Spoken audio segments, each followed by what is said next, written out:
Orang sukses itu ada ciri-cirinya, termasuk juga pengusaha sukses.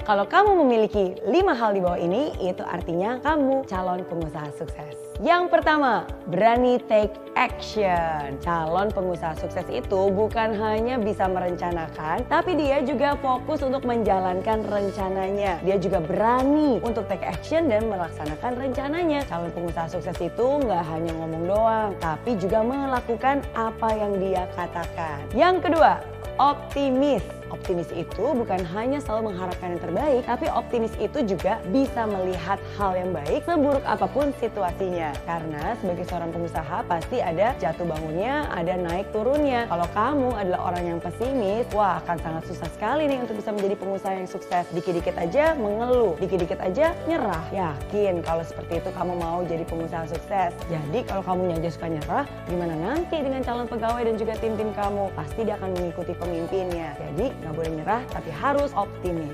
Ciri yang ketiga, fokus.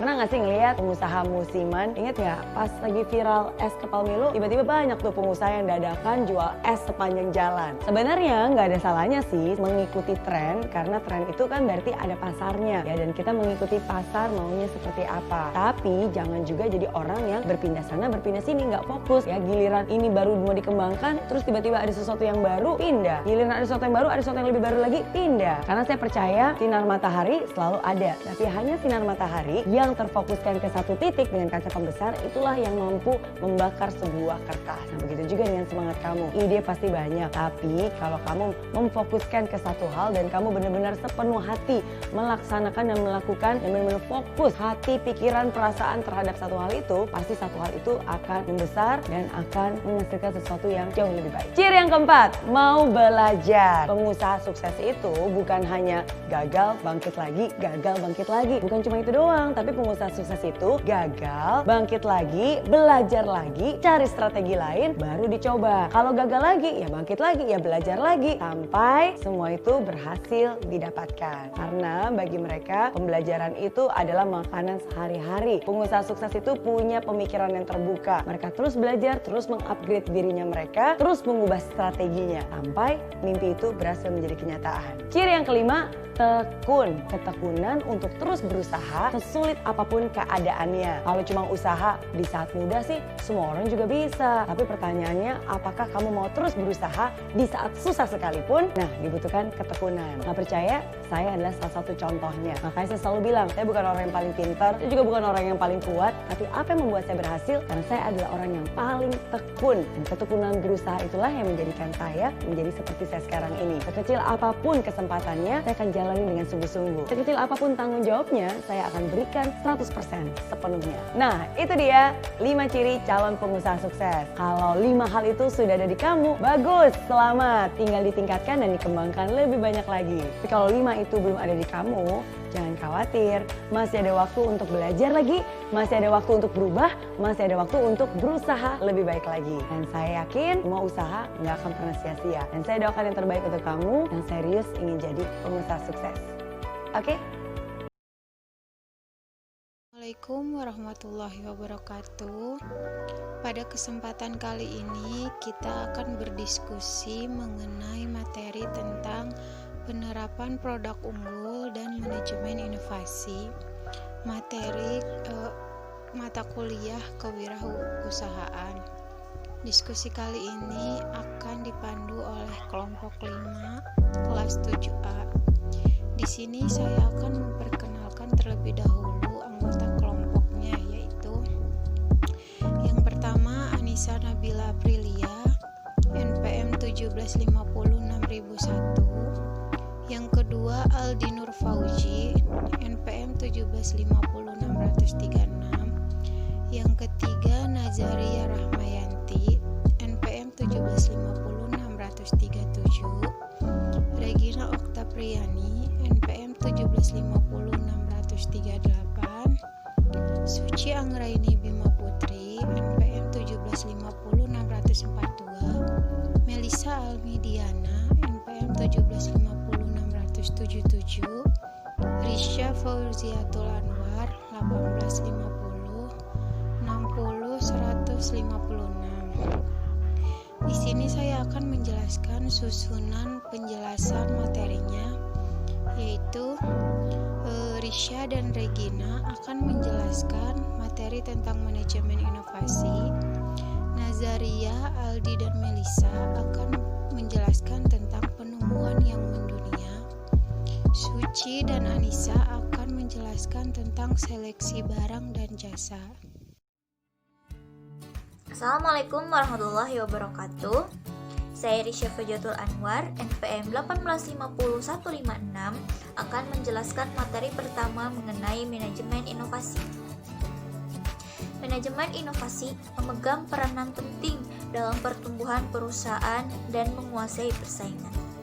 Seorang wirausaha memerlukan manajemen inovasi untuk mengatur ide-ide hasil kreativitas dan inovasi yang mungkin dapat menjadi sangat banyak.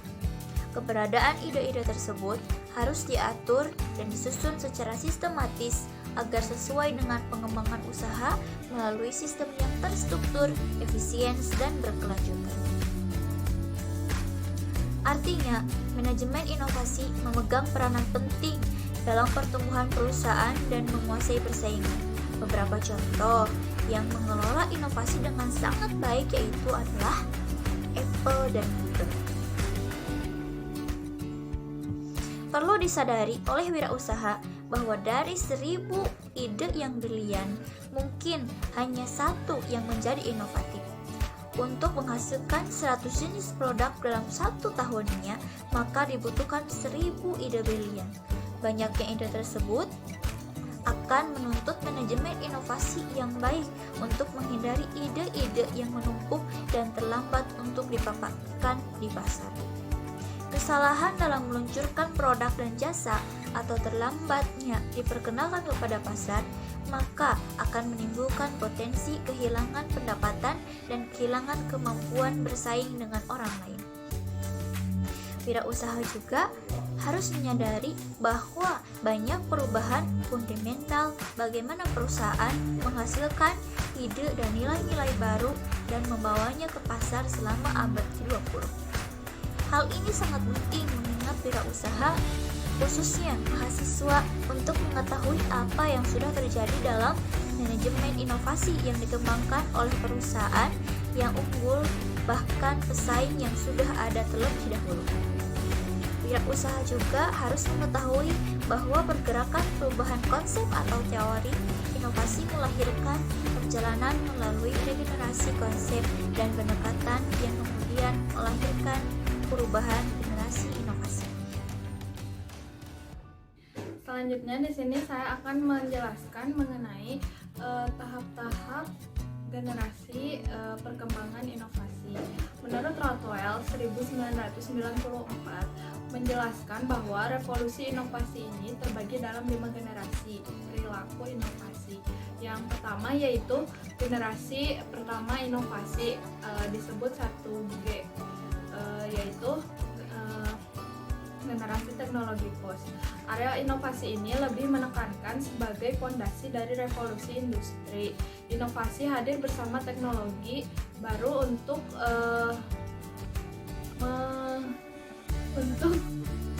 mengembangkan produk dan produksi. Yang kedua yaitu generasi generasi kedua inovasi atau 2G. Itu yang disebut generasi Deadpool. Nah, pada area inovasi ini berbasis pada fokus pasar dan konsumen, di mana konsumen menekan kebutuhan dan respon teknologi produksi. Pemasaran menentukan peran dari permunculan ide-ide baru. Yang ketiga yaitu generasi ketiga inovasi atau 3G, Kopling model. Itu area inovasi berkembang menjadi model pengelompokan. Pemasaran mungkin membutuhkan ide-ide baru, namun teknologi produksi memberikan solusi sehingga R&D dan pemasaran menyatu secara menyatu dengan erat. Nah, yang keempat yaitu generasi keempat inovasi atau 4G yang disebut integrated model. Nah, model inovasi ini yang terintegrasi menunjukkan bahwa R&D dan pemasaran memiliki aktivitas yang terintegrasi bersama dengan supplier dan menghilangkan peran yang dikelompokkan untuk memimpin konsumen. Nah, yang terakhir yaitu yang kelima, generasi kelima inovasi atau 5G. Nah, yang disebut System Information and Networking Model. Nah, model inovasi ini yang dikembangkan mengintegrasikan strategi mitra dengan supplier dan konsumen melalui sistem yang tanggap dan memiliki kolaborasi antara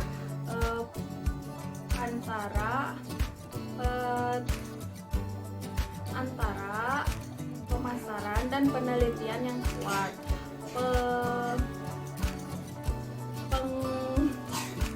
Penekanan pada fleksibilitas dan kecepatan pengembangan dengan fokus pada kualitas dan faktor lainnya. Nah, dengan adanya perkembangan inovasi ini yang berperan penting dalam bidang wirausaha. Nah, diharapkan semua wirausaha baru dapat memanfaatkan dan mengembangkan potensi pada produk yang dibuatnya. Terima kasih. Selanjutnya, saya akan menjelaskan tentang penemuan yang mendunia. Sebagai mahasiswa calon wirausaha, kita perlu memahami produk apa saja yang telah diciptakan dan kemudian menjadi produk yang mendunia. Nah, berikut sebagai contoh penemuan yang dihasilkan oleh kelima generasi inovasi tersebut yang telah mewarnai dunia dan bahkan merubah perilaku konsumen. Nah, yang pertama ada ballpoint pen, yang kedua ada plaster, yang ketiga ada Coca-Cola, yang keempat ada gitar listrik. Nah, ballpoint pertama kali ditemukan oleh jurnalis dari Hungaria yang bernama Laszlo Biro. Biro memperhatikan pada surat kabar tinta yang digunakan itu cepat mengering dan tidak meninggalkan noda pada kertas. Kesulitan-kesulitan pada saat menggunakan pena untuk mengoreksi sebuah naskah itu meninggalkan bekas atau tinta yang melebar dan kertas yang sobek karena ujung pena yang panjang. Bersama saudara lelakinya yang bernama George, dia merupakan seorang kimiawan. Dia mengembangkan ujung pena baru berupa bola kecil yang dapat berputar dengan bebas pada sebuah lubang. Nah, karena bola kecil itulah, maka pena baru itu dinamakan ballpoint pen atau yang kita kenal saat ini adalah ballpoint. Nah, rancangan ini kemudian dipatenkan di Argentina pada tanggal 10 Juni tahun 1943 dan dijual dengan merek Biro yang masih bertahan pada sampai saat ini. Nah, yang kedua ada plaster. Nah, pada tahun 1920, seorang pegawai Johnson & Johnson yang bernama Early Dixon menciptakan plaster untuk istrinya karena istrinya sering ceroboh dan tidak sengaja mengiris tangannya sendiri ketika sedang memasak di dapur. Dengan adanya plaster ini, sang istri dapat mudah mengobati lukanya sendiri.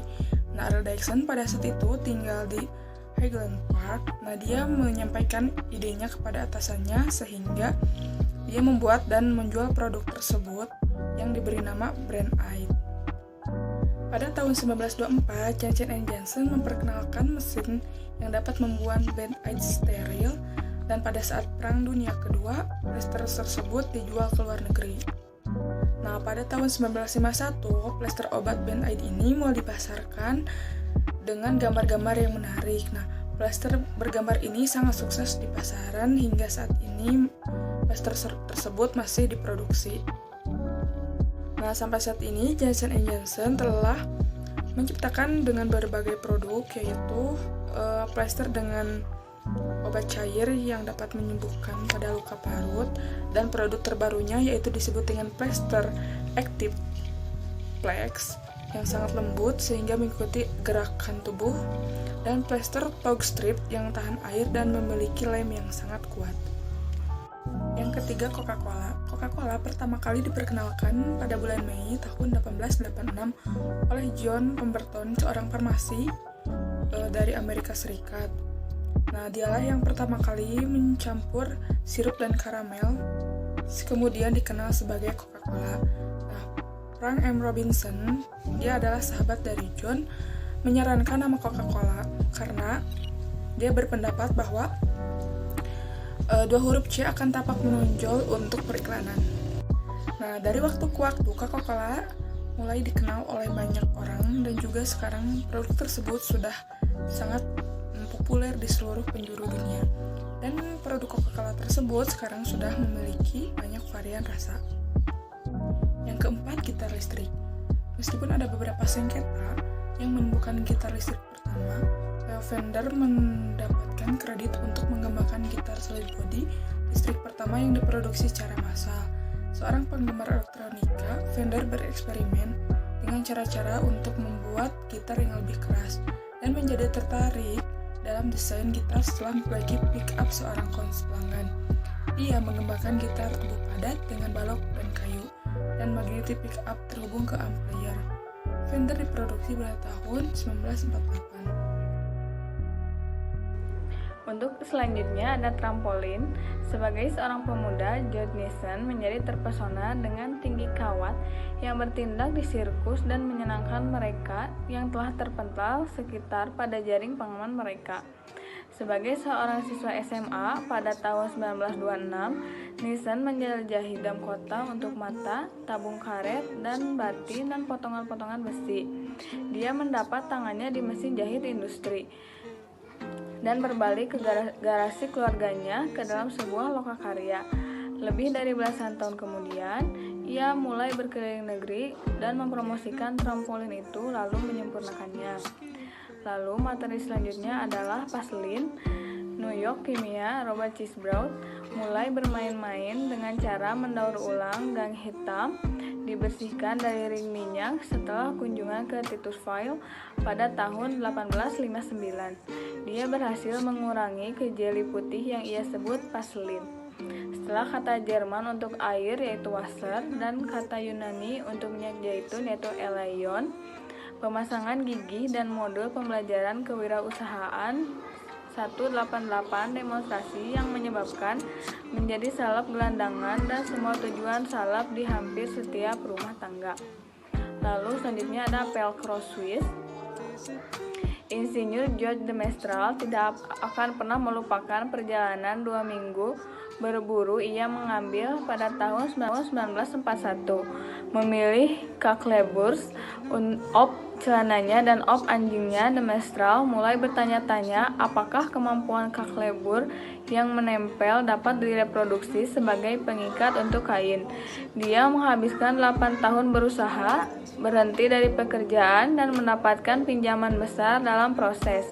Akhirnya, setelah kemunduran banyak, Velcro debutnya di awal 1960-an. Dia mendorong rasa eksekutif perusahaannya untuk memungkinkan karyawannya mengambil 2 minggu liburan berburu.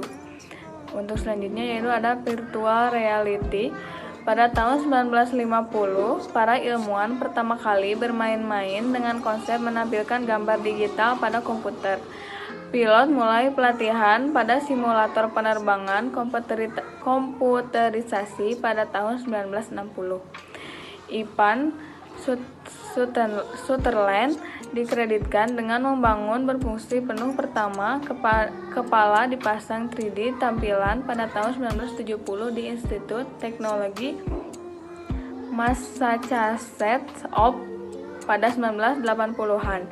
NASA dan Pentagon pengembangan dihasilkan komputer sistem pelatihan SIMNet seperti yang disebut memungkinkan personil militer berlatih untuk memerangi secara real time. Ya, selanjutnya ada contoh-contoh penemuan yang mendunia yaitu frisbee. Frisbee itu seperti yang kita kenal itu seperti piring terbang ya, atau lempar lembing kalau dalam olahraga. Nah, mahasiswa di New England tahu bahwa kaleng kue kosong dari baking co frisbee of Bridgeport, Connecticut bisa melemparkan dan tertangkap. Pada tahun 1948 di Los Angeles, bangunan Inspektur William Morrison dan mitra Warren Francione mengambil ide selangkah lebih maju dan menciptakan sebuah versi plastik dari flat ply yang akan berlayar jauh. Nah, pemilik perusahaan Wham-O, perusahaan mainan, membeli hak desain dan menamakannya Frisbee untuk menghormati toko roti. Toko roti itu ya tadi baking co Frisbee of Bridgeport. Selanjutnya contoh penemuan yang mendunia itu ada jantung bedah, bypass dan transplantasi. Pada awal tahun 1893 di Afrika Amerika, Daniel Hale William menjahit sebuah perikardium korban penusukan. Penelitian oleh John Hagibon Jr. menyebabkan operasi tahun 1953 tentang pasien gagal jantung dengan menggunakan mesin untuk melangsir darah. Michael DeBakey melakukan operasi bypass koroner pertama pada tahun 1964 dengan menggunakan pembuluh darah di kaki transplantasi untuk memotong penyumbatan arteri ke jantung. Pada tahun 1967, Christian Barnard dan tim dari 20 ahli bedah menyelesaikan transplantasi jantung pertama menjadi manusia. Louis Afrika Selatan, toko kelontong Wasanki. Nah, Wasanki diberi penekanan kekebalan tubuh untuk menghentikan penolakan organ donor, tapi dia meninggal karena pneumonia 18 hari kemudian. Jadi penemuan dari Daniel Hale William ini menemukan alat jantung bedah, bypass dan transplantasi. Nah, selanjutnya ada insulin. Insulin itu yang mengatur metabolisme karbohidrat atau yang mengatur kadar gula darah ya. Selama beberapa dekade, ilmu kedokteran telah mencari pengobatan untuk diabetes pada saat hukuman mati dalam banyak kasus. Pada tahun 1921, sebuah tim peneliti di University of Toronto terisolasi insulin, suatu hormon di pankreas yang memungkinkan tubuh mencerna karbohidrat manusia dan mengubah kehidupan banyak pasien. Frederick Banting, Charles Habbes, J.J.R. MacLeod, dan J.B. Colip dikreditkan dengan penemuan dan uji klinis selanjutnya. Itu tidak sampai tahun 1980-an, para ilmuwan menemukan metode untuk memproduksi insulin manusia daripada menggunakan insulin hewan dalam perawatan. Nah, selanjutnya ada contoh-contoh penemuan yang mendunia. Ada internet. Internet ini tidak asing lagi di telinga kita, yang kita gunakan sehari-hari, itu maupun di sosial media atau di jejaring web ya, situs jejaring web. Nah, pada tahun 1960 di Departemen Pertahanan AS menciptakan Research Project Agency Network atau ARPANET sebagai sarana pengamanan komunikasi sensitif. Salah satu fitur ARPANET paling populer adalah surat elektronik. Sebagai pengguna ARPANET diperluas, militer membentuk jaringan sendiri seperti yang dilakukan lembaga federal lainnya. Ini jaringan-jaringan atau internet network datang bersama-sama pada tahun 1980. Di modul pembelajaran kewirausahaan 186 ketika sebuah bahasa umum diciptakan untuk semua komputer. Pada tahun 1991 di Swiss Benz CERN mengembangkan World Wide Web atau yang biasa kita kenal itu WWW. Nah, selanjutnya ada liquid paper. Pada awal 1950-an, B.T. Nesmith, seorang ibu tunggal, ditemui mesin tik elektronik pada pekerjaan sekretaris baru. Untuk menutupi kesalahan banyak, dia mengisi botol kosong kuku-kuku dengan cat berbasis air putih. Rekan kerja mulai meminta botol mereka sendiri, dan seorang teman menyarankan dia menjual produk lokal. Menggunakan dapur dan garasi sebagai laboratorium dan gudang, ia meningkatkan rumus dan mulai mengisi ratusan pesanan dalam of karyanya. Yang ia pertama kali disebut mistake out, dan kemudian berubah menjadi liquid paper yang diterima menyebutkan dalam majalah perdagangan. Dia akhirnya berhenti dari pekerjaan dan dibangun pada industri cottage. Gillette dibayar $48 juta untuk perusahaannya pada tahun 1979. Selanjutnya yaitu ada seleksi barang dan jasa. Keputusan produk merupakan hal fundamental dan mempunyai implikasi yang besar pada fungsi operasi. Keputusan produk akan mempengaruhi biaya peralatan modal, desain tata letak, kebutuhan ruang, keahlian orang-orang yang dipekerjakan, bahan mentah, dan proses yang digunakan. Memilih produk emang cukup rumit. Di satu sisi lain, berbisnis dalam bidang yang langka membuat hati tenang karena minimnya pesaing. Namun, di satu sisi lain, pembisnis membutuhkan kesabaran karena produk yang dijual bukan barang primer masyarakat. Sementara, ketika memilih produk yang dibutuhkan pasar dalam jumlah yang banyak, pasti banyak pesaing. Kenalkan, nama saya Anissa Nabila Aprilia, kelas 7A MPM 17506.001. Mengembangkan produk berarti adalah memenuhi kebutuhan konsumen sebagai sebuah solusi masalah sekaligus hasil kualitas. Oleh karena itu diperlukan pemahaman untuk merasakan bagaimana mengembangkan produk dan pada saat yang sama perlu memperhatikan konsumen atau pelanggan.